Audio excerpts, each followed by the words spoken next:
The Life and Times of Maura Murray. A bright future cut short. Maura Murray. Remember that name? She was a young woman with a bright future.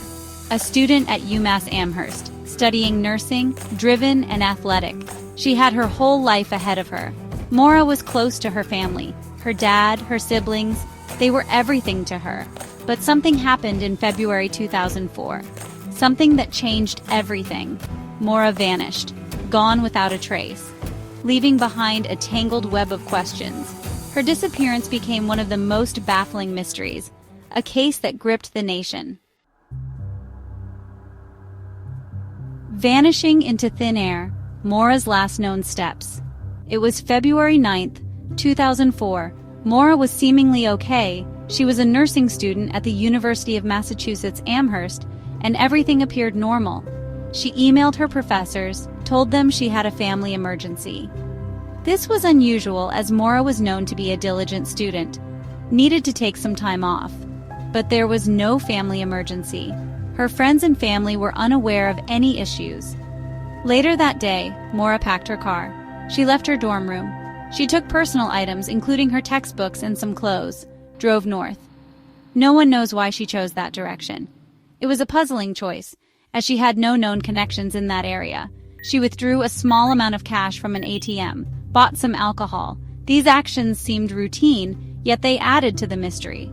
Then she disappeared. Her last known location? Route 112 in Haverhill, New Hampshire. A place she had never mentioned before. A remote wooded area. It was a cold winter night, the perfect setting for a mystery to unfold. The search for Maura Murray continues to this day. The abandoned car. A scene shrouded in mystery. The cold, desolate landscape only added to the eerie feeling that something was terribly wrong. A passing motorist saw Maura's car. It was an unusual sight on such a remote road, a tan Toyota Corolla. It was off the road, partially buried in snow, crashed into a snowbank.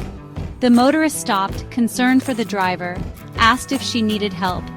Maura said no, insisting she had everything under control, that she'd already called for assistance. But that wasn't true.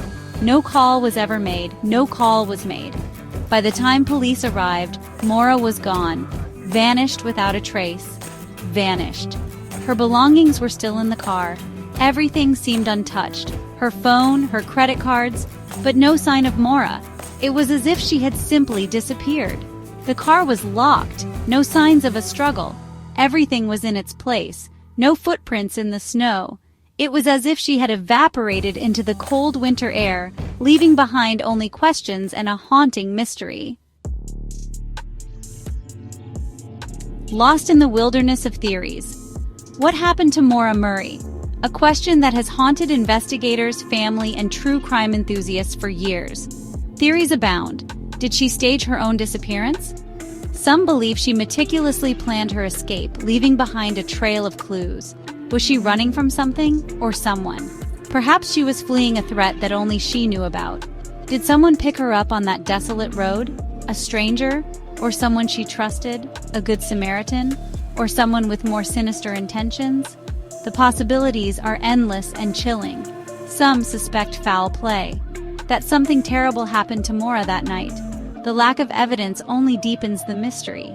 But there's no evidence, no body, no witnesses, just a series of unanswered questions, just a void where a young woman used to be, a void that echoes with the pain of her loved ones.